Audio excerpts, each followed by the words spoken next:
curious thing about knowledge is that you don't know what you don't know. And at the heart of my disc golf understanding, particularly in the last couple of years, there's been something wrong. Something that has bled its way into all of my biomechanics. No matter how fast or how slow I went, as soon as I try to throw the disc with intention, if you notice, as I run towards the net, my body kind of just knows where to be. It knows where to wind up. Disc here, bracing to here in a perfect linear line at extension of my right side. Not stabbing the disc out, not a reach back, a load. They call it the coil sometimes. But basically just loading my body to get ready to summon bullet number 1 right here. And everything wound up into that intention, including my left side naturally. As soon as I am down on my right heel, with all of this force coming forward, this little light disc turns into a heavy object. And my brain understands where that heaviness happens. Right here at bullet number 1. And then I aggressively swing the disc through leverage. Right here at bullet number 2, which my whole body braces up against. If you look at it in slow motion, whether my arm is here or behind me, it doesn't really matter. And yet, that perfect biomechanical flow, as soon as I tried to translate it to the outdoors, it didn't work. Why didn't it work? Why, when I would video my form in the outdoors, was I doing all of this weird old regressive stuff? Let me see if I can replicate it.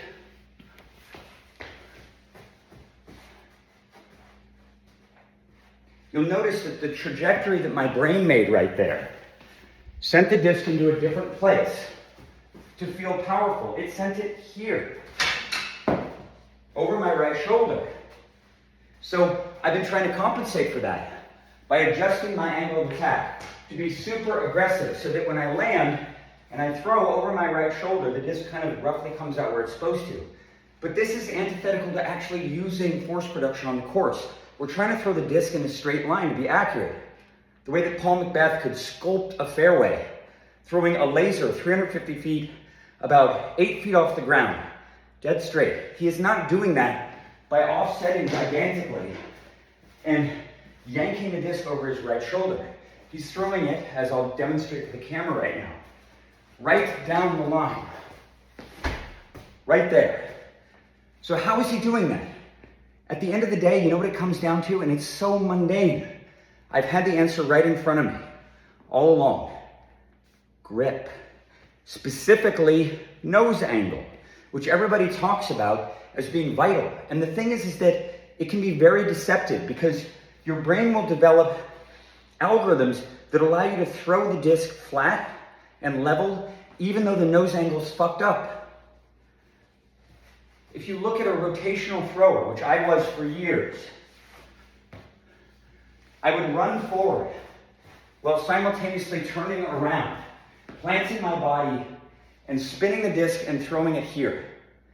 And in order to feel powerful in that swing, in order to make the disc actually go anywhere, and it would fly in this lazy S-turn, which everybody thinks is an ideal way for a disc to go, it would be released up here at this angle. Well, guess what? That's nose up. And so for years and years and years, I held the disc like this in my hand. And it looks pretty good. Looks pretty good, right? But it's not. Because when I extend my arm out at a line, you'll notice something interesting. The disc is pointed up a few degrees. And it's not tilting the wrist down. It's actually tilting the grip down that matters. I've established this grip for years because it was the only way for my old form to release the disc late to feel some degree of leverage and to add some extra power to it. But this intention, as soon as I went out into the field and thrown a tee pad, has been infecting all of my biomechanics. Even though I can throw so well indoors into this net. If you look at that in slow-mo, it looks absurd. I'll do it one more time. Insane power, easily 70 miles an hour or faster.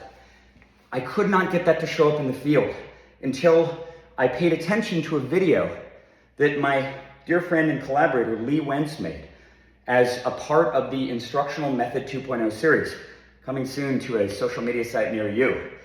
We're gonna have teasers of that, I think, later on this month, and aiming to release around maybe March or April of next year, when all the videos are complete. Lee has 2 instructional videos in that series. One of them talks specifically about grip, and as soon as I watched it, I realized what I'd been doing wrong all along. This is what Lee recommends people do, and I cannot recommend it enough myself. Hold the disc in your hand. Imagine you're presenting it to the camera. Put it between these 2 knuckles, all right? Put it there. It doesn't really feel very good. Obviously, it feels very uncomfortable. Although apparently there's a guy named Robbie Bratton who used to throw 600 feet that would hold the disc like this, which is really interesting. And I think the reason that he did that, it was the easiest way for him to get the nose to be down.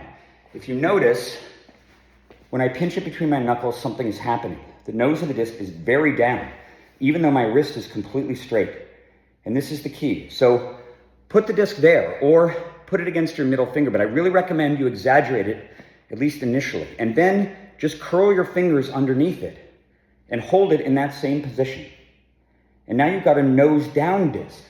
And your brain knows how to account for a nose down disc. It knows to throw it down the line instead of over your right shoulder. It's like magic.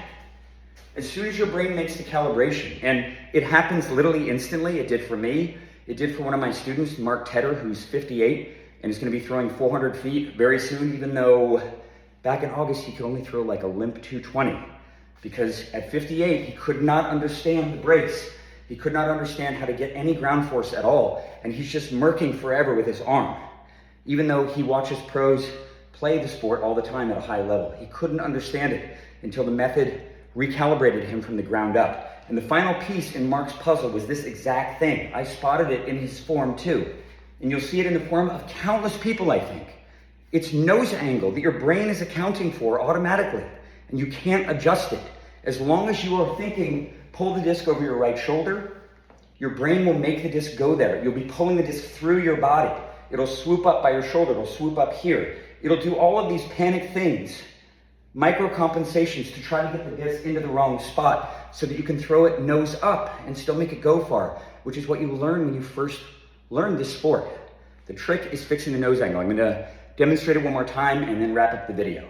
So, again, take a driver, take a putter, whatever. Put it here. Make sure that when you extend your arm, that the nose of the disc is pointing down, no matter how straight your arm is. And it's not a wrist thing, it's the grip. It's the angle in your hand. Then, simply wrap your fingers around it tightly. You'll feel most of the pressure probably through these 2 digits, a little on the pinky and a little on the forefinger, but mostly it's here. Thumb can kind of go wherever. And you'll notice the nose is still down.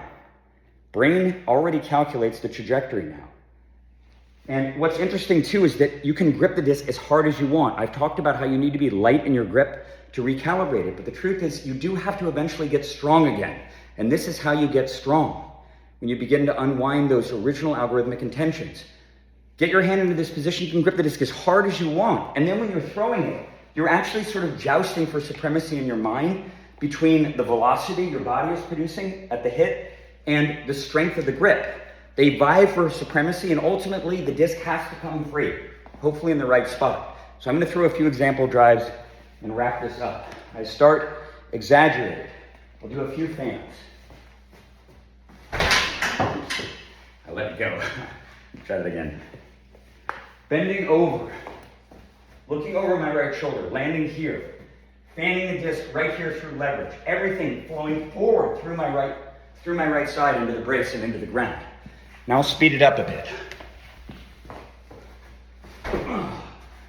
Bullet 1, bullet 2, I feel it in my mind. Now time to hit it hard. So I felt like I swung a little bit late there.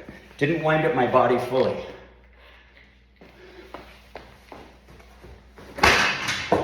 That felt pretty good. Every time resetting putting the disc down underneath my middle finger knuckle, closing my hand around it tight, attack. Trying to just hold on for dear life, honestly. The thing feels like it's incredibly weighty and energetic.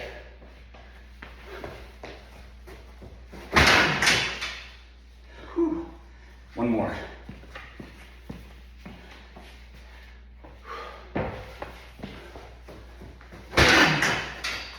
The other thing too is because you have so much control over the nose angle, you can wait to swing.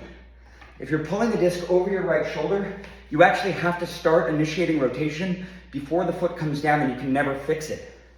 You'll always see a little bit of this before the foot is fully down, because again, you're taking the disc on a different path. One more throw here.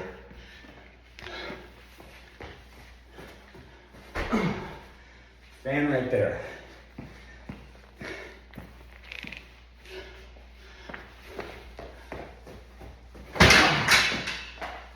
Whew. Who knew it? It was grip all along.